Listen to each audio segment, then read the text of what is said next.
அண்ணாமலை அவர்கள் பண்ணுறது கோமாளித்தனமாக இருந்தாலும் கூட அட்லீஸ்ட் அந்த குற்றத்துக்கு எதிராக அவரோட வாய்ஸனால அவர் கொடுக்குறாரு.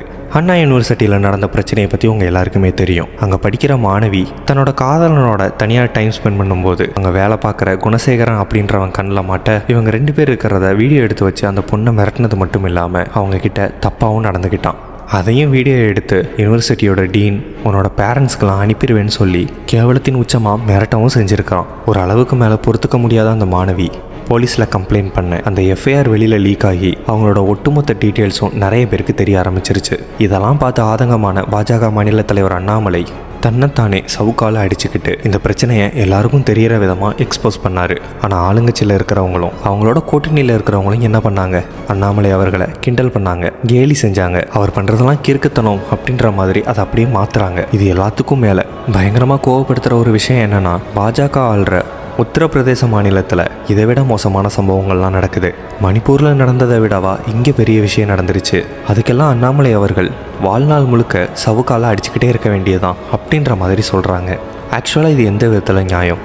தப்பு ஒன்று நடக்குதுன்னா அது எல்லா இடத்துலையும் அது தப்பு தான். அங்கே நடந்த அளவுக்கு பெரிய தப்பு இங்கே நடக்கலைன்ற மாதிரி சொல்கிறது, அதுவும் இந்த பாலியல் குற்ற வழக்கில் சொல்கிறது எந்த அளவுக்கு நல்லா இருக்குது. அவன் ரொம்ப ரொம்ப மோசமானவன், நான் கொஞ்சம் கேவலமானவன் அப்படின்னு சொல்லி தப்பிக்கிற மாதிரி இருக்குது. மணிப்பூரில் நடந்தது கொடூரத்தின் உச்சம். இந்தியாவில் பெண்களுக்கு பாதுகாப்பற்ற மாநிலங்களில் டாப் லிஸ்ட்டில் இருக்கிறது உத்தரப்பிரதேச மாநிலம் தான். அதெல்லாம் தப்புன்னு பிரித்து பார்க்க தெரிஞ்ச நமக்கு இங்கே நடக்கிறதும் தப்பு தான் அப்படின்ற ஒத்துக்கிற தைரியம் இருக்கணும். இந்த கேஸில் முக்கிய குற்றவாளியாக இன்னொரு சார் இருக்காரு அப்படிங்கிற பேரும் அடிபட்டுருக்கு. அவர் யார், என்ன, குற்றவாளி மேலே என்ன நடவடிக்கை எடுத்திருக்கிறாங்க, இதுக்கப்புறம் இது மாதிரிலாம் நடக்காமல் இருக்கிறதுக்கு என்ன பண்ணணும், இந்த மாதிரியான விஷயங்களை ஆளுங்கட்சி தரப்பினரோ அவங்களோட கூட்டணியில் இருக்கிறவங்களோ அதிகம் பேசாமல் அண்ணாமலை சவுக்கால அடிக்கிற அந்த ஒரு விஷயத்தை மட்டும் இவ்வளோ தூரம் எக்ஸ்போஸ் பண்ணுறாங்க. ஏன்? அவர் பண்ணுறது கோமாளித்தனமாக இருந்தாலும் கூட தமிழ்நாடு முழுக்க எதுக்காக அதை அவர் பண்ணார் அப்படிங்கிற ஒரு விஷயம் எல்லாருக்கும் போய் சேர்ந்துருக்கு. அண்ணாமலை அவர்கள் இந்த நூதன போராட்டத்தை நடத்தினது பாதிக்கப்பட்டவங்களுக்கு ஆதரவான ஒரு மனநிலையில தான். தமிழ்நாட்டை பொறுத்தவரையில் இது ரொம்பவே பெரிய பிரச்சனை. பாதிக்கப்பட்டவங்களுக்கு உறுதுணையாக இருந்தால் மட்டும்தான் இந்த மாதிரி தப்பு பண்ணுறவங்க மேலே அதிகமாக கம்ப்ளைண்ட் கொடுக்க முன் வருவாங்க. அது இல்லாமல் பாதிக்கப்பட்டவங்களுக்கு ஆதரவாக இருக்கிறவங்களையே கேலியும் கிண்டலும் பண்ணால் அது எப்படி சரியாகும்? மணிப்பூரில் நடந்ததுக்கு ஏன் இப்படி பண்ணலை? உத்தரப்பிரதேச மாநிலத்தில் நடக்கும்போது ஏன் இப்படி பண்ணலை? இவ்வளவு ஏன் தமிழ்நாட்டில் பொள்ளாச்சி சம்பவத்தில் கூட ஏன் இப்படி பண்ணலை? அதை பற்றிலாம் வாயை கூட திறக்க மாட்டீங்களே ஏன்? இப்படின்னு 1000 கேள்விகளை அண்ணாமலை அவர்கள்கிட்ட முன்வைக்கலாம். கேள்வி கேட்குறது தப்பில்லை.